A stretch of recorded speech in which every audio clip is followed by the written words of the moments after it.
tapi kerana aku tak boleh bagi nafkah batin dekat dia, maka setiap malam dia akan ikut pintu belakang dengan lelaki yang lain. Maka zahir saja kamu nampak baik, tapi hakikatnya tidak. Kenikmatan terzahir pada diri orang lain, maka jangan terliur, jangan ada keinginan satu. Maka apa yang ada pada kita, enjoy, syukur pada Allah Subhanahu Wa Taala.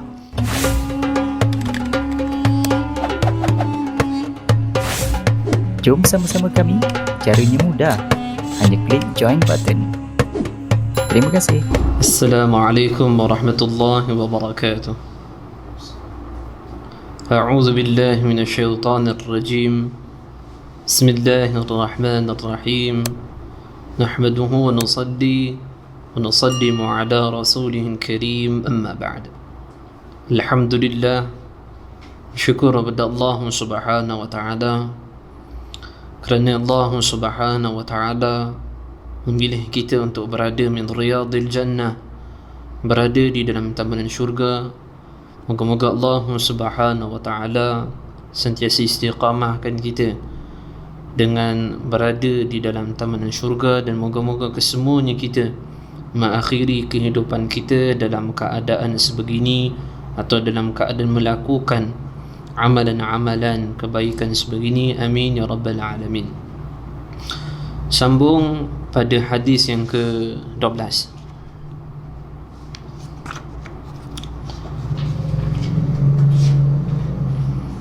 Bismillahirrahmanirrahim. Bab melazimi zikir, syukur dan sabar. Daripada Ibn Abbas radhiyallahu ta'anhuma, sepupu Nabi sallallahu alaihi wasallam, berkata, Rasulullah sallallahu alaihi wasallam bersabda, 4 perkara barang siapa yang dikurniakan 4 perkara tersebut, sesungguhnya dia telah dikurniakan kebaikan dunia dan akhirat, iaitu hati yang bersyukur, lidah yang berzikir, badan yang bersabar dengan ujian, dan juga percaya ataupun yakin terhadap jaminan Allah Subhanahu wa taala. Nabi sallallahu alaihi wasallam bersabda, sesiapa yang telah dikurniakan oleh Allah Subhanahu wa taala dengan 4 kurniaan ini, sesungguhnya dia telah diberikan oleh Allah Subhanahu wa taala kebaikan terlebih awal di dunia dan juga kebaikan di akhirat kelak. Seorang yang nak tahu kedudukan dia nanti di akhirat, dibaikkan oleh Allah Subhanahu wa taala ataupun tak, perhatikanlah apakah 4 ini Allah Subhanahu wa taala mudahkan untuk dia ataupun tak. Sekiranya ke-4 tersebut dikurniakan oleh Allah taala di dunia berupa kebaikan, begitu juga di akhirat kelak, sebenarnya Allah Subhanahu wa taala nak berikan kebaikan padanya. Kita mengharap pada Allah, moga-moga Allah Subhanahu wa taala mengurniakan ke-4 itu kepada kita. Amin ya rabbal alamin. Yang pertama, Nabi sallallahu alaihi wasallam beritahu mengenai kebaikan yang pertama dunia dan akhirat adalah mengenai syukur. Moga-moga Allah Subhanahu wa taala menjadikan kita hamba yang bersyukur dengan sesuatu takdir atau pemberian Allah Subhanahu wa taala kepada kita. Amin. Dan syukur ini termasuk daripada sifat mahmudah ataupun sifat yang dipuji di dalam syarak. Pembahasan ataupun syarah pada bab syukur, pertama adalah kelebihan syukur. Allah Subhanahu wa taala berfirman dalam surah Al-Ibrahim, la in syakartum la azidannakum wa la in kafartum inna azabi lasyadid. Barang siapa yang bersyukur kepada Allah, maka Allah Subhanahu wa taala akan tambahkan nikmat kepadanya. Imam Suyuti rahimahullahu ta'ala mengatakan, sesuatu nikmat yang diberi oleh Allah dan dia berkehendak nikmat tersebut nak dikekal, nak ditambah oleh Allah, maka sesuatu nikmat diberi oleh Allah, ikatlah nikmat tersebut dengan syukurnya kamu kepada Allah Subhanahu wa taala. Sambung pada ayat tersebut, wala in kafartum inna azabi lasyadid. Sesungguhnya barang siapa yang kufur, tak syukur dengan nikmat yang Allah beri, sesungguhnya azab Allah taala amat pedih. Dan Imam Suyuti mengatakan, bertepatan dengan hadis Nabi sallallahu alaihi wasallam, afdalu dzikr la ilaha illallah wa afdalu du'a alhamdulillah. Seafdal atau sebaik-baik zikir adalah la ilaha illallah, dan sebaik-baik doa adalah alhamdulillah. Maka alhamdulillah ini boleh dijadikan sebagai wirid ataupun zikir amalan harian kita. 100 kalilah satu hari alhamdulillah. Di dalam hadis qudsi pula Allah Subhanahu wa taala berfirman, ya abdi, wahai hambaku, sekiranya aku memberikan nikmatku pada kamu, kemudian nikmat tersebut kamu tak syukuri, maka ku tegaskan dua perkara pada kamu. Pertama, tolong cari kehidupan selain daripada dunia. Kedua, tolong cari Tuhan selain daripada aku. Tuhan siapa kita nak cari? Sedangkan Allah yang kenalkan hati kita kepada Allah, Allah yang memberikan rezeki, Allah memberikan penghidupan. Maka Allah tegaskan, kalau nikmat ku berikan tak reti nak syukur, maka tolong cari kehidupan selain daripada dunia dan tolong cari Tuhan selain daripadaku. Nak bagi tahu pentingnya menanamkan hati rasa syukur pada Allah pada apa sesuatu pemberian Allah Ta'ala. Bab yang awal dah kita bicarakan mengenai babul qana'ah. Qana'ah juga terlahir daripada memiliki sifat hati yang syukur kepada Allah Subhanahu wa taala. Moga Allah kurniakan hati kita rasa syukur kepada Allah. Amin. Yang kedua, kisah yang masyhur rawahu Ibnu Hibban, hadis yang dikeluarkan oleh Ibnu Hibban rahimahullah.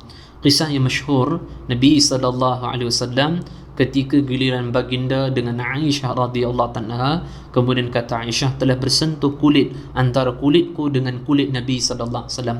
Kemudian Nabi bangun, Nabi kata, Aisyah, aku nak salat. Kemudian salatlah antara Nabi sallallahu alaihi wasallam dengan Aisyah. Kemudian Aisyah mengatakan, ya Rasulullah sallallahu alaihi wasallam, kenapa tuan salat begitu lama sehingga membengkak-bengkak kaki dengan tangisan yang begitu terisak-isak? Kenapa? Bukankah Allah Taala telah menggugurkan dosa-dosa yang lampau sekiranya kamu buat dan dosa-dosa yang akan datang? Maka Nabi sallallahu alaihi wasallam mengatakan, wahai Aisyah, bukankah selayaknya aku menjadi hamba yang bersyukur kepada Allah? Bukan tak bolehkah aku ini nak menjadi hamba yang bersyukur kepada Allah? Nak maksudkan adalah syukur atas nikmat Allah diterjemahkan dengan mengibadah kepada Allah, mengabdikan diri kepada Allah. Sesuatu nikmat diberi oleh Allah, nak tahu kita syukur atas nikmat tersebut atau tak, kita akan lebih dekat kepada Allah dengan pemberian nikmat yang Allah Ta'ala berikan pada kita, bukan dengan ucapan sahaja. Yang ketiga, makna syukur. Syukur adalah memuji Allah Ta'ala dengan mengingat kebaikan atau nikmat yang diberikan oleh Allah. Apa makna syukur? Memuji Allah dengan mengingat kebaikan ataupun nikmat yang diberikan oleh Allah Subhanahu wa Ta'ala. Dan hamba tu dia tak boleh nak syukur semua nikmat yang Allah bagi, tak boleh. Syukurlah berapa banyak nikmat pun yang Allah beri. Kita hitung nikmat ini, nikmat itu, masih lagi banyak nikmat yang belum dipenuhi syukurnya kita kepada Allah Subhanahu wa Ta'ala. Yang keempat, tempat syukur terbahagi pada 3. Pertama, lidah. Alhamdulillah, alhamdulillah. Satu nikmat yang Allah bagi, atau teringat nikmat, alhamdulillah. Di antara nikmat apa? Nikmat menghadiri majlis ilmu, nikmat muzakarah mengenai hubungan kita dengan Allah, nikmat mengingat kepada Allah. Maka itu di antara nikmat yang selayaknya lidah ini bersyukur kepada Allah, memuji Allah Ta'ala. Yang kedua, diterjemahkan segi perbuatan. Sesuatu nikmat yang Allah berikan kenikmatan, Maka yang kedua adalah tempat syukur adalah diterjemahkan dengan af'al perbuatan, iaitu mengabdikan diri kepada Allah Subhanahu Wa Taala. Yang kedua, sedalam-dalamnya terbitkan wujud rasa syukur sedalam-dalamnya dengan nikmat yang diberikan oleh Allah Subhanahu Wa Taala. Tak cukup di lidah saja alhamdulillah, mesti nak kena terjemah dengan perbuatan yang lebih mendekatkan pada Allah Taala. Begitu juga hati. Contoh nikmat yang diberikan, nikmat mata. Alhamdulillah ada nikmat mata, terbit daripada hati yang dalam, alhamdulillah. Kemudian terjemahkan perbuatan apa dia? Menjaga hati tidak melihat aib saudara muslim lain, menjaga hati tak melihat perkara yang diharamkan oleh Allah. Itu maksudnya, dan anggota-anggota tubuh yang lain. Yang kelima, hendaklah bersyukur kerana kita dibantu oleh Allah Subhanahu Wa Taala untuk bersyukur. Maka syukur ni dia tindih sehingga tak ada penghujung. Kita bersyukur kerana Allah memberikan syukur kita kepada Allah, ataupun kita bersyukur kepada Allah kerana kita dibantu oleh Allah untuk bersyukur. Kita bersyukur kerana kita bersyukur atas syukur kita. Kita jadi tingkat-tingkat atas berlapis sehingga tak ada hadnya tu, tak ada. Maka sekiranya Allah bantu kita untuk syukur pada Allah, maka syukurlah kepada Allah kerana kita disyukurkan pada Allah, nikmat Allah Subhanahu Wa Taala. Kerana orang yang syukur pada Allah tu hanya hamba-hamba dipilih oleh Allah Ta'ala saja untuk layak bersyukur pada Allah. Dan perlulah kita rasa kita ni adalah hamba yang memiliki rasa kurang syukur pada Allah, bertepatan dengan perkataan saya tadi. Kerana banyak sangat nikmat seperti Al-Quran, sekiranya pokok dijadikan sebagai pena, air di lautan dijadikan sebagai dakwat, menulis kenikmatan Allah, nescaya lautan dah habis dah, dakwat semua habis. Ada lagi tersisa nikmat Allah yang belum tertulis lagi. Bererti kita tahu nikmat tu kita alhamdulillah. Ya Allah, aku ada nikmat isteri, alhamdulillah. Ya Allah, aku ada nikmat kehidupan, alhamdulillah. Ya Allah, aku ada nikmat libas, pakaian, alhamdulillah. Aku ada nikmat al-bait, rumah, alhamdulillah. Aku ada nikmat kenderaan, alhamdulillah. Nikmat nafas yang tak semput, alhamdulillah. Alhamdulillah. Hitunglah banyak pun, sebenarnya ada lagi yang belum, banyak lagi yang belum kita syukur pada Allah. Maka syukurlah kepada Allah dalam keadaan merasakan belum lagi banyaknya saya syukur pada Engkau ya Allah. So, alhamdulillah, zikir alhamdulillah tu rasa macam tu lah. Alhamdulillah, alhamdulillah, alhamdulillah, macam tu. Alhamdulillah, yarhamkallah, yahdikumullah. Syukur terbahagi kepada 3 tingkatan. Pertama, mensyukuri sesuatu yang ada. Apa yang ada sekarang Allah bagi, alhamdulillah. Yang kedua, mensyukuri sesuatu yang tidak ada, sesuatu yang Allah Ta'ala belum bagi, maka kita syukur kepada Allah Subhanahu Wa Ta'ala. Allah Subhanahu Wa Ta'ala tak memberikan sesuatu berkeinginan dengan kita adalah kerana Allah tahu sesuatu yang tak diberi oleh Allah adalah terbaik untuk kita. Apa yang ada, alhamdulillah. Apa yang keinginan kita yang tak ada, alhamdulillah, sebenarnya itu dah terbaik dah yang Allah Ta'ala berikan pada kita. Sekiranya perkara yang tak diberi oleh Allah, Allah bukakan hijab kenapa tak diberi, maka kita akan syukur pada Allah. Biarlah perkara itu tak ada kepada kita, meskipun pada hati ada gairah kemahuan, tapi kalau hijab kenapa tak diberi, hijab tu dibuka oleh Allah, alhamdulillah. Seperti hadis kita tanbihul ghafilin, Abu Laith As-Samarqandi rahimahullah, di akhirat Allah memohon maaf kepada orang-orang miskin. Kemudian Allah mengatakan, ya faqara wal masakin, lihatlah apa aku nak berikan pada kamu. Orang miskin tengok, oh syurga, tak apalah, lebih baik Allah miskinkanlah kami lagi teruk pun tak apa, kerana ini yang Allah Ta'ala nak berikan pada kami. Riwayat yang seterusnya, ada 2 orang pancing ikan. Satu orang kafir pancing ikan dapat banyak ikan. Kemudian satu orang Islam pancing ikan sikit saja dapat ikan. Kadang ikan pun tak dapat.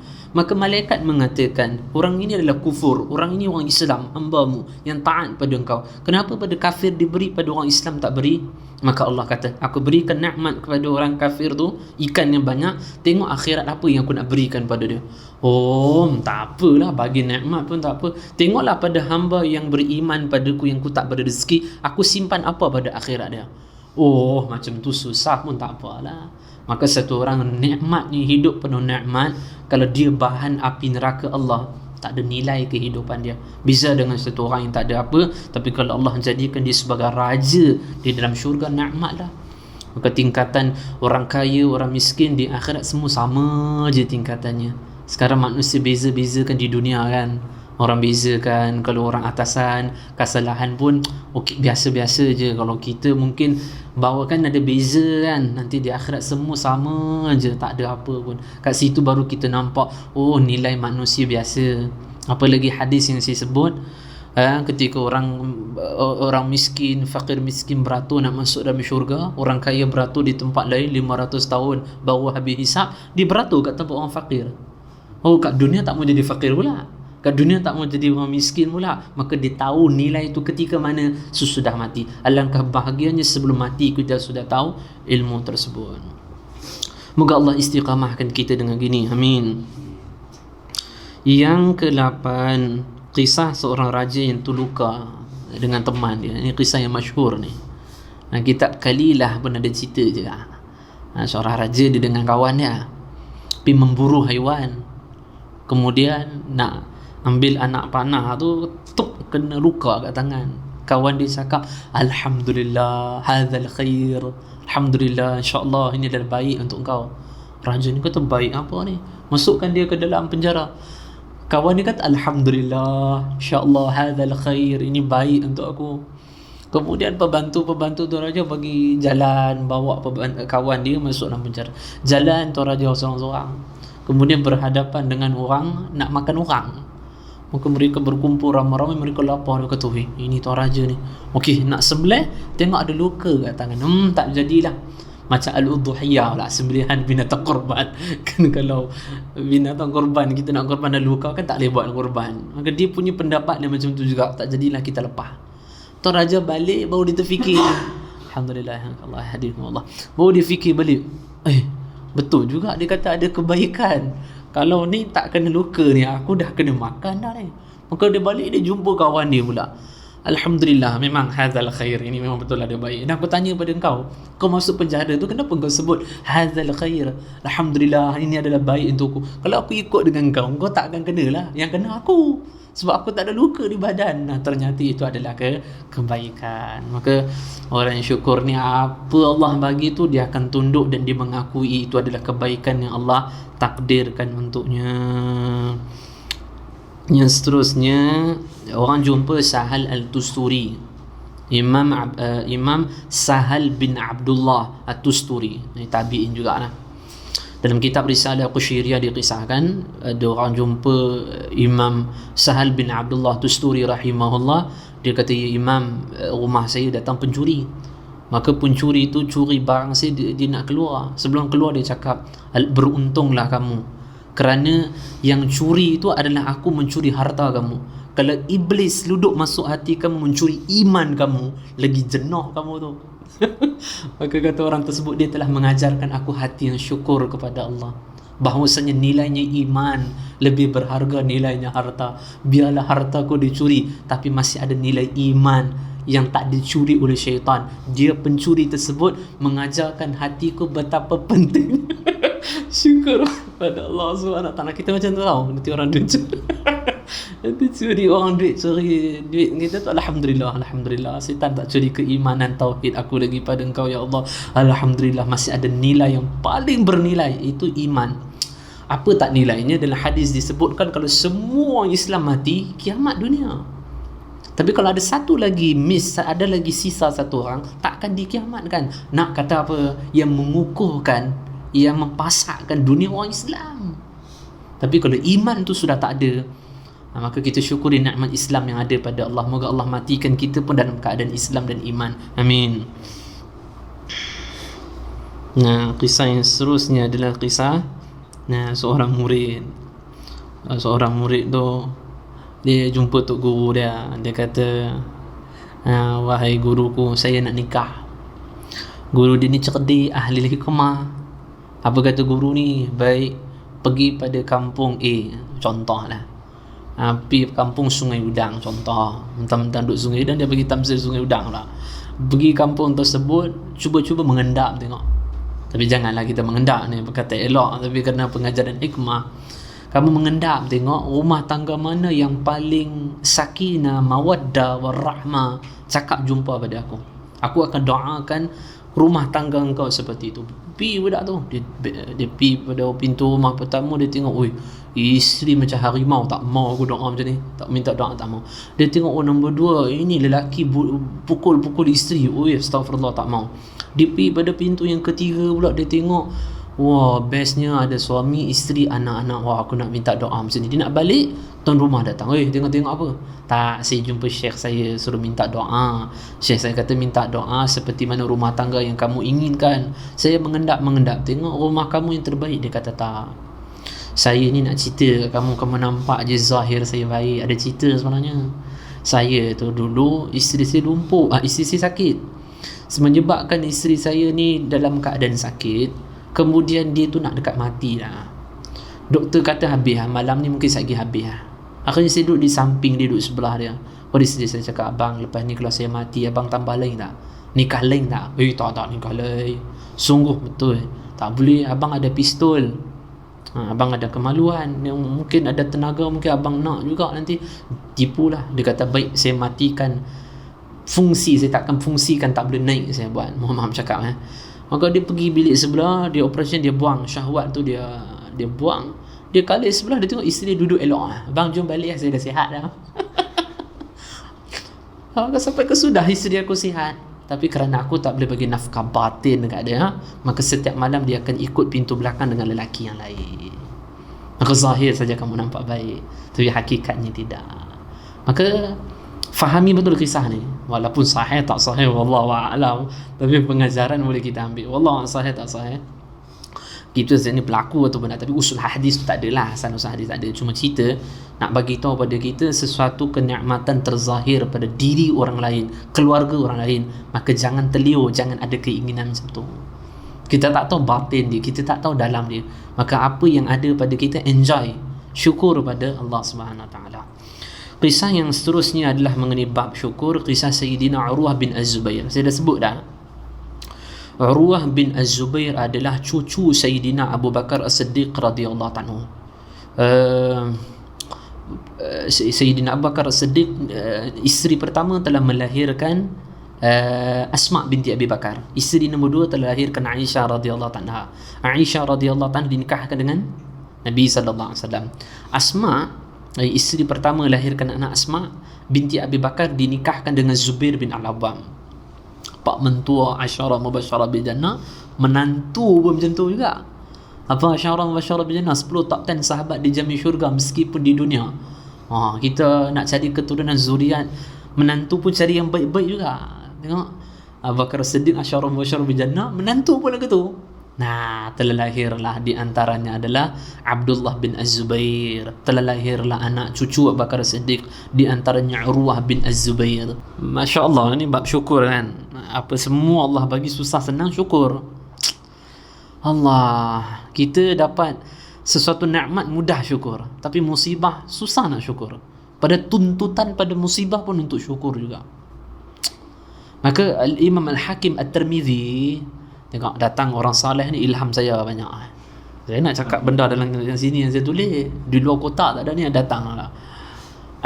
Imam Al-Hakim Al-Tirmizi rahimahullah dalam kitab Ilmu Al-Awliya mengatakan kedudukan sabar dengan syukur lagi tinggi. Kalau sabar, ketika musibah kita sabar, syukur kenapa tinggi? Nikmat pun kamu syukur, bila datang kesusahan pun kamu syukur. Apa maksud kesusahan syukur? Ini cerita dia ni.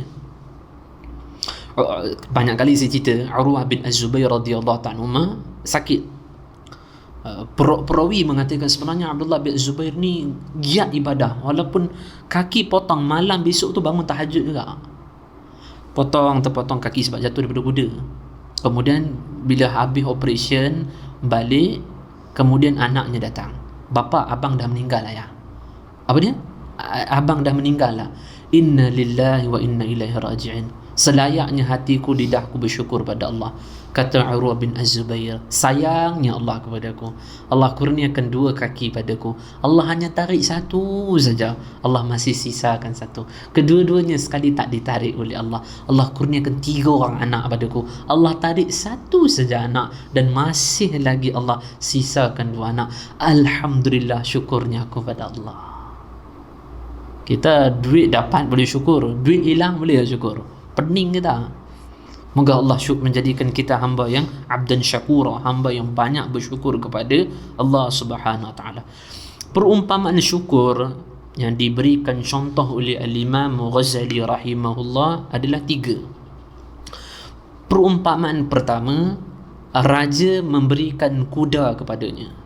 Dia bersyukur kepada Allah kerana diberikan kuda kepadanya. Yang kedua, dia bersyukur kerana raja yang memberikan kuda kepadanya. Yang ketiga, dia bersyukur kerana diberikan kuda oleh tuan raja dan dia menggunakan kuda tersebut ke istana raja untuk berkhidmat kepada tuan raja. Mana lagi bagus? Yang ketiga lah. Pertama, dia bersyukur kerana diberikan kuda. Sebab apa dia syukur? Pasal kuda. Kalau dia beli ulak, dia pun tak syukur. Diberi lipah, oh lari dia. Kalau bilik itu ada lipah, dia lari dulu. Padahal lipah tu kecil pada rumah-rumah dia. Dia buat macam rumah tu macam lipah punya rumah. Dia lari dulu, lipah duduk dalam situ.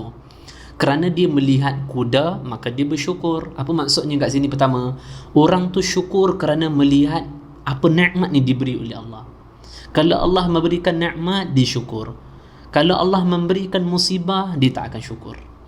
Orang yang kedua bersyukur kerana dia melihat siapa yang memberi.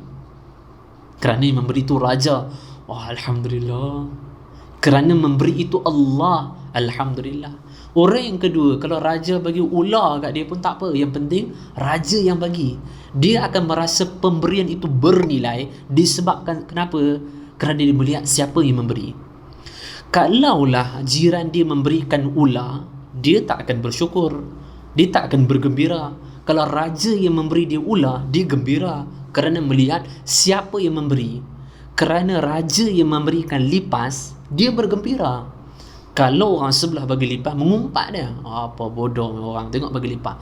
Tapi kerana melihat siapa yang memberi, tak kisah apa yang diberinya. Asalkan dia melihat siapa yang memberi. Allah yang bagi, musibah itu pun nikmat, nikmat pun nikmat juga. Kerana dia melihat mun'im, siapa yang beri nikmat. Bukan dia melihat na'im, nikmat. Dia melihat mun'im, siapa yang memberikan nikmat. Maka satu perkara yang tak baik pun dia bersyukur nanti kerana dia melihat siapa yang memberi kepadanya. Yang ketiga, dia melihat siapa yang memberi, iaitu Allah. Kemudian dengan nikmat tersebut dia mendekatkan diri kepada Allah, seperti mana dia bergembira kerana raja yang memberi kuda kepadanya, dia mengambil kuda tersebut untuk berkhidmat di istana tuan raja. Maka nikmat tersebut yang kita peroleh, kita mendekatkan diri kepada Allah Subhanahu wa taala. Dah habis pembahasan syukur, masuk pula pembahasan zikir kepada Allah. Ni banyak sikit. Kemudian sabar, apa yang ada di otak saya akan bagi, takut lama pula nanti, panjang lagi. Bab zikir. Di sana lisanun dzakirah. Teks hadis tu sebut qalbun syakura, hati yang bersyukur, wa lisanun dzakira, lidah yang berzikir kepada Allah Subhanahu wa taala. Allah Subhanahu wa taala berfirman, wahai orang-orang beriman, ingatlah kepada Allah atau zikirlah kepada Allah dengan zikir yang banyak atau ingatan yang banyak. Tanda satu orang cinta kepada Allah adalah dia sentiasa ingat kepada Allah Ta'ala. Pepatah Arab mengatakan, barang siapa mencintai sesuatu, maka dia akan banyak menyebut sesuatu itu. Barang siapa yang ingat barang siapa yang cinta kepada sesuatu, dia akan banyak ingat kepada sesuatu. Contoh dia macam kisah Qais dan Laila. Adapun Laila Majnun, lidah Qais tu Laila, Laila, Laila, Laila, Laila. Sampai Qais ni atau Majnun dia masuk wat gila, tempat tanjung rambutan. Sampai orang jumpa dia, ni orang cerdik, belajar pandai, tapi jadi gila kerana mabuk cinta. Sehingga lisan dia tu Laila, Laila, Laila. Ingatan dia Laila, sehingga dia tengok kambing, dia cium kambing tu. Orang kata, kenapa kamu cium kambing? Hadza Laila, dia adalah Laila. Tengok, dia masuk di tanjung rambutan, contoh macam tu lah, tempat orang gila. Kemudian orang menziarahi dia, orang bagi baju kat dia, dia koyak baju tu. Dia bogil. Dia tak suka pakai baju, sudah mabuk cinta. Tapi kalau orang sebut Laila, dia akan sedar. Oh Laila, dia akan sedar. Kalau tak. Itu Qais Laila Majnun. Maka sebutan yang disebutkan tu hanya Laila, Laila, Laila. Disebabkan apa? Kerana dia tu cinta dan kasih kepada Laila. Maka kata ulama bahwasanya kalau orang mencintai Allah SWT, yang tersebut pada lidah dia tu Laila, Laila, Laila, ya Allah, Allah, Allah, maka fikiran dia tu Allah, Allah, Allah, seperti mana kedudukan Qais ataupun kedudukan Majnun. Sampai dia tu nampak Laila, sampai bapak dia pegang tangan dia pergi buat haji dekat Mekah depan Kaabah. Bapak dia kata, "Hei Qais, doa kepada Allah, Allah cabutkan hati kamu cinta kepada Laila." Doa. Dia doa, "Ya Allah, aku bertaubat padamu ya Allah. Hatiku yang cinta pada Laila ini, ya Allah, tolonglah ya Allah, tambahkanlah lagi ya Allah." Cinta kan. Dia minta apa yang dia cinta. Masya Allah. Maka orang yang cinta pada Allah, kasih kepada Allah, zikir tu Allah, Allah, Allah. Maka dia membanyakkan masa hubungan dia dengan Allah Ta'ala. Moga Allah Ta'ala bantu kita untuk memperbanyakkan zikir kepada Allah. Amin. Setiap zikir melalui lidah akan berpengaruh pada hati. Maka berzikirlah dengan lidah sekaligus dengan hati. Orang tanya kan pada Imam Ghazali rahimahullah, "Ya Imam, bagaimana satu orang yang lidahnya berzikir sedangkan tak menghadirkan dalam hatinya?" Kata Imam Ghazali, baik juga ada baiknya, kerana lidahnya terpelihara daripada maksiat lidah, mengumpat perkataan yang tak baik. Zikir dalam keadaan lalai lebih baik daripada lalai dalam keadaan tak berzikir kepada Allah. Akan memadai, tapi masa yang sama mujahadah sikitlah, bagi fokus sikit. Walaupun nanti Allah, Allah, la ilaha illallah, la ilaha illallah, kemudian fikir ke lain tu, tarik balik ke hadiran nanti la ilaha illallah, la ilaha illallah. Yang ketiga, cara Abu Bakar Asyibli rahimahullah. Abu Bakar Asyibli cerita, "Aku sebenarnya macam mana aku boleh sampai pada tingkatan aku ini mursyid? Sebenarnya mula-mula aku mujahadah." Kata Al-Imam Abu Bakar Asyibli rahimahullah. Abu Bakar Asyibli ni pegang tasbih, zikir la ilaha illallah, la ilaha illallah. Di tangan kirinya ada kayu. Dia tawajuh, dia tumpu la ilaha, menafikan makhluk Allah, la ilaha illallah, la ilaha illallah. Kan dia fikir ke nasi goreng ke fikir apa, dia akan ambil kayu tu, katok kepala, pang, wah, zikir balik, wah, la ilaha, nanti kena pukul balik ni. Ini mentarbiah nafsu, menyebabkan nafsu tak mau fikir ke mana-mana dah lepas tu. Maka kata Imam Abu Bakar Asyibli, disebabkan tarbiah aku pada diri aku sendiri tanpa ada guru yang mentarbiah, sejak itulah Allah mengurniakan kemanisan aku zikir kepada Allah SWT. Imam Abu Bakar Asyibli badannya besar. Ada satu bab dia mengajar, bab pada menyatakan syarawu ta'am, bab pada menyatakan mencela mentega darah, cekek, makan banyak, syarawu ta'am. Anak murid dia dalam hati, syarawu ta'am, tengok guru badan macam ni, syarawu ta'am, apa ni, tak amal ilmu. Imam Bakar Asyibli kata, "Aku tahu dalam hati kamu berbisik ni, apa ni syarawu ta'am, guru mentega darah, tengok badan." Apa kata Imam Bakar Asyibli, "Sebenarnya badan aku besar ni dipenuhi dengan zikir kepada Allah." Tapi jangan kita gemuk bagi alasan tu, aku zikir pada Allah tau. Maqam tingkatan kita tak sama. Yang keempat, Zunnun Al-Misr rahimahullah berkata, barang siapa yang zikir kepada Allah dengan penuh khusyuk, maka pasti dia akan lupa segala sesuatu selain Allah, dan Allah Subhanahu wa taala akan memelihara dia daripada segala sesuatu. Maka tawajuh ketika amal, orang yang betul-betul khusyuk, la ilaha illallah, la ilaha illallah, maka selain daripada Allah tu tak akan hadir dalam pemikiran dia, tu tak akan ada. Macam mana nanti bisnes aku ni, macam mana saya pergi jumpa kawan ni WhatsApp agak-agak siapa WhatsApp ni, la ilaha illallah. Dia tengah menafikan makhluk tapi memikirkan makhluk, apa punya ke sel otak tak berhubung ke apa tu. Dia tengah menafikan makhluk tapi menghadirkan makhluk. La haula wala la ilaha, menafikan sehingga datang nak tengok WhatsApp ataupun nak menafikan la ilaha illallah, la ilaha tak mau illallah, melainkan Allah. Ini saya kena ambil lah, nak tengok jam lagi, telah jam. Kena penafian tu. Nanti kalau orang yang khusyuk betul-betul pada Allah, maka Allah akan jaga hubungan dia dengan Allah Ta'ala. Sebab tu wali-wali Allah tu tak dikenalkan oleh Allah kerana Allah cemburu, tak nak mereka tu tersibukkan dengan perkara-perkara hubungan mereka dengan manusia. Banyak zikir pada Allah, banyaklah zikir. Letaklah amalan satu hari la ilaha illallah 1000, hasbunallah wa ni'mal wakil 1000. Jangan habis melainkan sebelum tidur tu habiskan semua dulu. Nanti tu boleh tengoklah nanti macam-macam pengalaman nanti Allah Taala akan hadirkan. Yang kelima, di antara penyebab tidak merasakan khusyuk atau kemanisan ketika berzikir kepada Allah terbahagi pada 3. Pertama, hubbud dunya.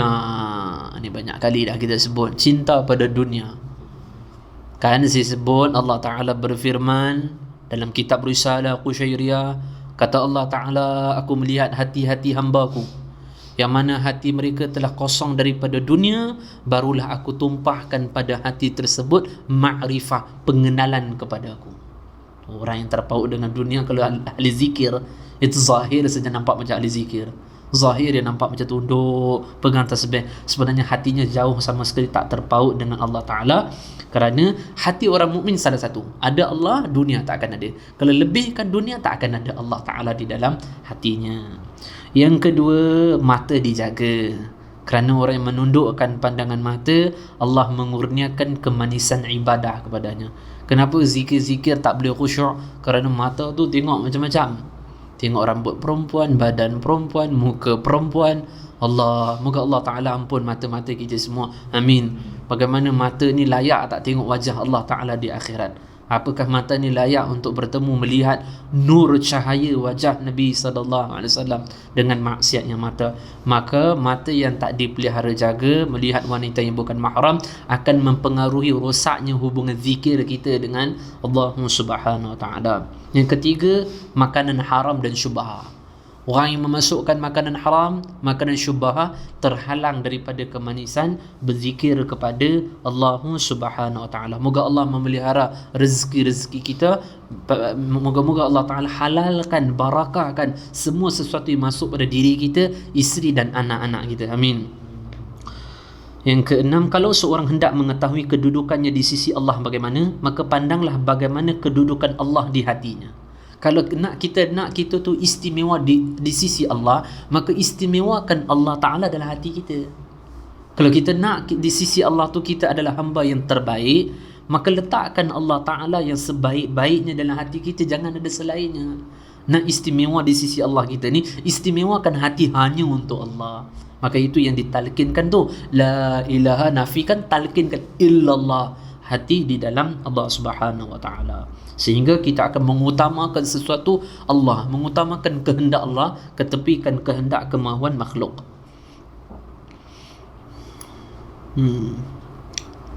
Allah Subhanahu Wa Ta'ala berfirman dalam surah Al-Baqarah, ingatlah padaku, aku akan mengingat padamu. Al-Imam Abu Bakar Ash-Shibli rahimahullah, saya sebut tadi, di dalam satu majlisnya cakap, Allah sedang mengingat padaku. Orang cakap, ini khurafat. Orang cakap, ini bid'ah ni, ini dalal, sesat ni, tak betul ni. Apa tiba-tiba dia boleh tahu Allah Ta'ala ingat pada dia? Ini ilmu maklipat ke, ilmu laduni ke apa ni? Tak dia boleh kata saya ni Allah tengah ingat pada saya. Kata Al-Imam Abu Bakar Ash-Shibli, yalah, bukankah dalam Al-Quran Allah berfirman, ingatlah padaku, aku ingat pada kamu. Aku sedang ingat kepada Allah, bukankah Allah juga ingat padaku? Masya Allah. Kalau Allah sudah ingat pada kita, apa punya nikmat lagi ada di dunia? Kalau raja ingat pada kita, tenang hati kita, seronok. Buat selfie, WhatsApp tu kita screenshot, hantar, tengok permaisuri raja Mesir dengan aku. Apakan pula Allah, kesemuanya mereka hadap pada Allah, kita juga akan menghadapnya Allah. Tapi kalau Allah izinkan kita untuk mengingatnya, betapa Allah tu bantu kita, kerana Allah sayang, kerana Allah bantu kita untuk ingat kepadanya. Sebenarnya Allah nak ingat kat kita, tapi Allah tarik kita ingat terlebih awal kepadanya. Abu Yazid Al-Bustami kata, dulu tu aku rasa aku cinta kepada Allah. Direnung, sebenarnya Allah yang cinta padaku, menyebabkan aku yang terjatuh cinta dengan Allah. Moga Allah mencintai kita semua. Amin. Sahal bin Abdullah At-Tusturi rahimahullahu ta'ala berkata, setiap hari, fahami hadis qudsi ni agak deep sikit ni, Allah Ta'ala bagi makan dalam. Nanti pengajian akan datang kita baca hadis qudsi himpunan Al-Imam Ghazali rahimahullah, tu pun bagus juga. Renungi tengok agak deep sikit, agak kata-kata Allah Ta'ala. Sahal bin Abdullah Tusturi rahimahullah berkata, Setiap hari Zat yang Maha Agung, yakni Allah, memanggil-manggil, wahai hamba-hambaku, kamu tidak pernah berlaku adil kepadaku, wahai hambaku. Engkau memohon doa kepadaku, tetapi engkau pergi kepada selain daripada aku. Aku menghilangkan musibah-musibah darimu, tetapi engkau tetap bermaksiat padaku. Wahai ya ibna Adam, wahai anak Adam, apa yang kamu akan katakan besok ketika kamu datang kepadaku? Allah SWT berfirman, wahai hambaku, kamu tak berlaku adil pada aku. Aku tu hilangkan musibah demi musibah pada kamu, tetapi tetap kamu bermaksiat pada aku. Aku jaga keaiban-keaiban kamu daripada pandangan manusia. Sayang aku pada kamu, tapi tetap balikkan kamu, balasan kamu adalah maksiat padaku. Ya abdi, wahai hambaku, aku sentiasa ingat pada kamu, sedangkan aku adalah Tuhan kamu. Kenapa kamu lupa padaku, sedangkan kamu adalah hamba kepadaku?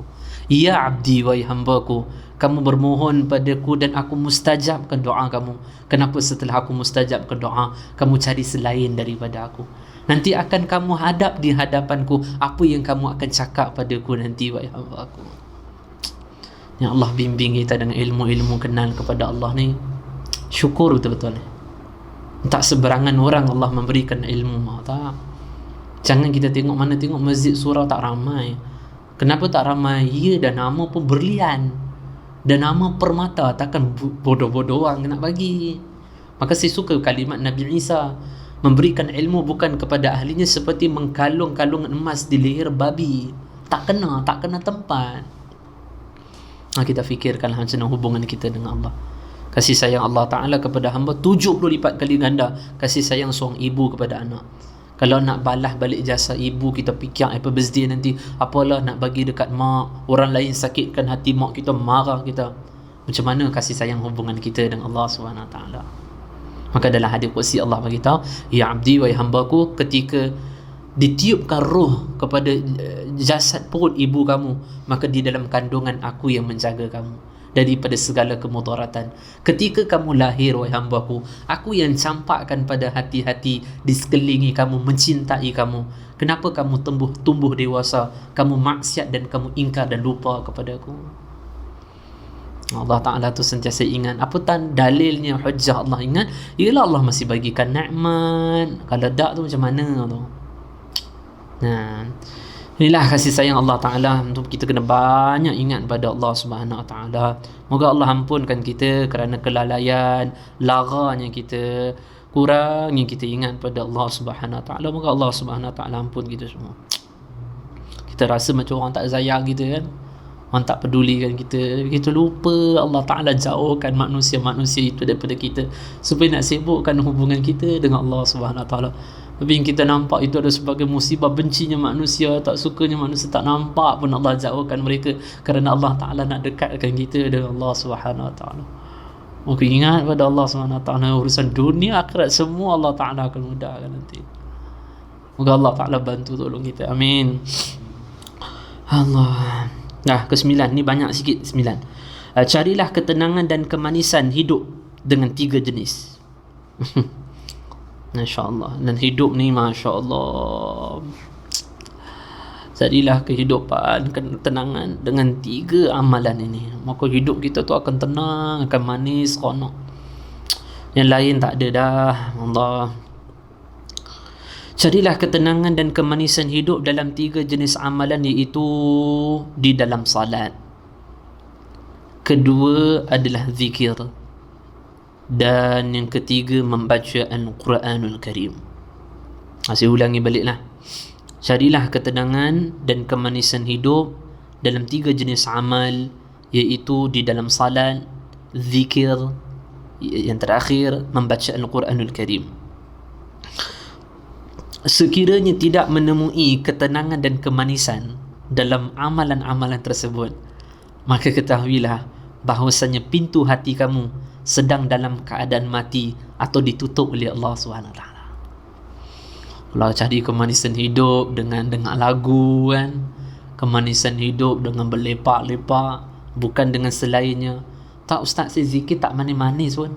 Saya baca Quran rasa macam biasa, baca tafsir pun macam biasa ya. Tapi kalau saya tengok gambar TV, lagi macam ada shock sikit lah, boleh berlama-lama. Macam Quran macam mengantuk, macam tak ada kemanisan je. Dalam solat pun nak fikir cepat habis je. Kalau situ pun dah tak ada ketiga amal, tak ada kemanisan, hati sudah mati dah, hati sudah ditutup oleh Allah. Kena banyak zikir lah. Imam Hasan al-Basri rahimahullah sebut dalam kitab Tanbihul Muqtadin, orang yang bergulumang dalam maksiat, sibuk dengan maksiat, Allah punya tak suka dekat dia, sampai hati dia pun Allah Ta'ala tak akan izinkan niat untuk solat malam.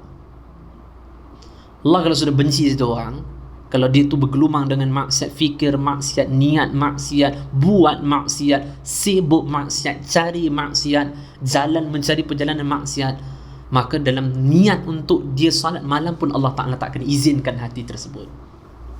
Sudah Allah sudah benci tu, niat pun Allah tak mau jumpa, Allah tak mau jumpa hamba tersebut. Dalam hati niat pun Allah Ta'ala tak akan hadirkan. Moga Allah ampun kita semua, amin. Kisah Ibrahim Al-Khawwas rahimahullah. Ibrahim Al-Khawwas ni satu hari musafir dengan sahabatnya.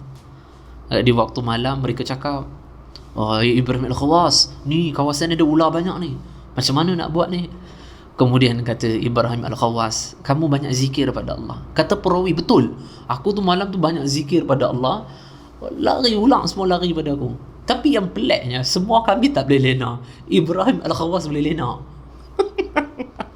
Ibrahim Al-Khawwas lena. Kemudian bangun di pagi hari, datang ular besar di samping Ibrahim Al-Khawwas. Aku bangunkan Ibrahim Al-Khawwas. Ibrahim Al-Khawwas kata, "Ha, apa dia? Tu ular besar." Alah, tak ada lagi nikmat yang paling aku tidur nikmat berbandingkan malam tadi. Malam tadi nikmat.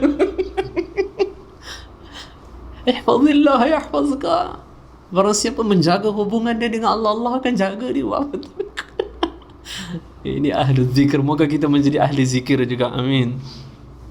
Yang ke-11, cerita masyhur Imam Ahmad bin Hanbal satu hari tidur. Bangun-bangun tidur nak pergi satu daerah, hati tertarik nak pergi satu daerah. Macam kita lah, bangun-bangun tidur nak pergi London, siapa tak tahu. Maka Imam Ahmad bin Hanbal nak ke satu daerah, sebab apa tak tahu. Akhirnya sampai jumpa dengan satu orang pembuat roti, penguling roti. Kamu siapa? "Oh, saya ni orang yang duduk di kampung tu. Kenapa datang sini?" "Minta maaf, tak tahu siapa." "Gila lah, tak tahu." "Jom datang rumah aku dulu." Datang, "Nah, ni tempat rehat kamu nak rehat." Kemudian Imam Ahmad bin Hanbal tengok dia tu uling roti sambil zikir, subhanallah, astaghfirullah.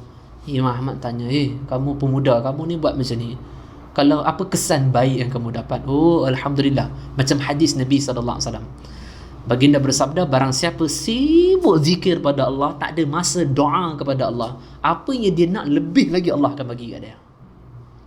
Itu dia cakap lah, hadis tu betul lah. Saya semua apa Allah bagi, cuma satu je belum lagi. Apa dia? Nak bertemu dengan Imam Ahmad bin Hanbal, belum ada rezeki lagi lah. Tak tahu kat bila boleh nak jumpa. Imam Ahmad bin Hanbal terkejut. Yang ada di hadapan kamu, dialah Imam Ahmad bin Hanbal. Masya Allah. Maksudnya apa? Orang yang sibuk zikir dengan Allah, apa sesuatu hajat dia semua akan dipenuhi oleh Allah. Allah Ta'ala tak membuat dia datang pada Imam Ahmad bin Hanbal. Allah buat Imam Ahmad yang datang kepadanya. Zikir pada Allah, ingat pada Allah. Kalau kita ingat kepada raja-raja, ingat pada kita, duit sewa rumah dia bayar, tak ada rumah sewa lah, dia bagi free lah rumah, dia datangkan pelayan. Apakan pula Allah yang kesemuanya mereka juga akan mati, akan mereka juga hadap di hadapan Allah. Kalau Allah yang bagi bom letup tu, Beirut kat Lebanon tu, yang menjadikan tu adalah Allah yang kita ingat. Oh, hebat lah. Corona ni Allah, Tuhan yang itu yang ingat kepada kita. Malulah sedangkan kita banyak maksiat. Itu kena ada tawaduk, rasa rendah ketika zikir kepada Allah SWT. Nah, kisah yang baik juga ada di Pelmah itu saya cerita. Kisah Sayyidina Hudair radhiyallahu ta'ala. Sayyidina Hudair radhiyallahu ta'ala ni, dia orang susah. Sahabat-sahabat yang orang susah akan diletakkan belakang oleh Nabi SAW. Strategi Nabi. Nanti belakang pihak musuh datang, tak tarik nak panah bagi. Kemudian Sayyidina Hudair ni ada binatang kuda dia yang mana agak kurus. Dan Sayyidina Hudair satu orang miskin. Kalau sahabat lain kalau ada kuda ke kurus duduk belakang, dia tak ada apa pun Sayyidina Hudair.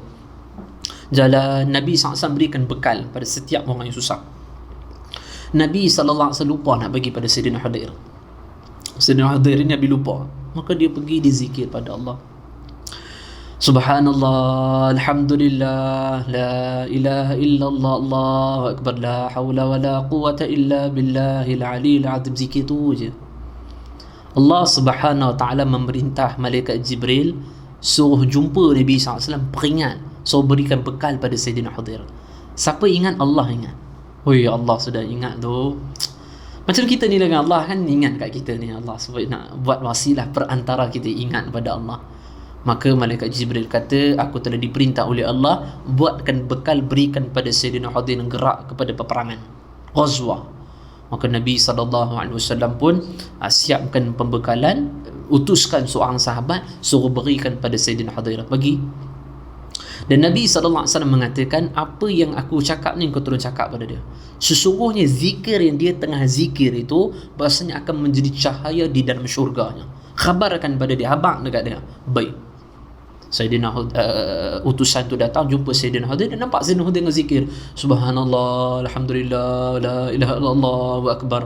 Kemudian datang, hei sahabat, ni aku diutus oleh Nabi SAW. Allah utuskan Jibril AS peringat kepada Nabi supaya berikan bekal pada kamu. Apa kata Sayyidina Hudair? Ya Allah, alhamdulillah, Allahumma salli ala, dia bersyukur pada Allah, kemudian selawat pada Nabi SAW, Allahumma salli ala Sayyidina Muhammad. Ya Allah, engkau ingat pada aku ya Allah, sedangkan aku hamba yang pendosa ya Allah. Ya Allah, kalau engkau ingat padaku ya Allah, cantiknya ayat tu pada, ya Allah engkau ingat padaku ya Allah, sentiasalah bimbing Hudair ini ingat padamu ya Allah. Ayat cantik ya. Ya Allah, engkau ingat padaku ya Allah, tolong bimbing aku ya Allah, sentiasa ingat padamu ya Allah. Balik sahabat utusan ni, Nabi SAW kata, ketika tu kamu tengok langit tak? Engkau bagi pada dia, tak nampak langit. Oh, langit tengah bercahaya ketika tu kerana zikirnya Sayyidina Hudair ketika tu. Kalau kau dongak, kalau kau tengok atas, kau akan nampak zikir-zikir dia, cahaya di atas tu.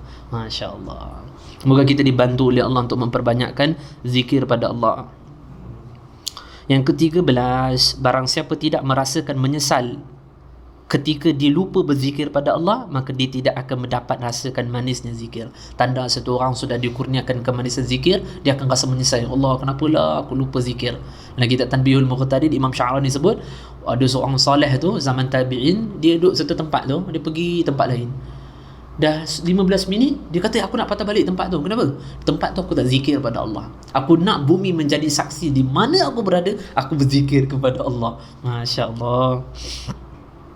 Ahmad An-Nuri rahimahullah mengatakan, segala sesuatu mempunyai siksaan, dan siksaan bagi orang yang bermakrifah adalah terputusnya dia daripada berzikir kepada Allah. Oh, dah habis.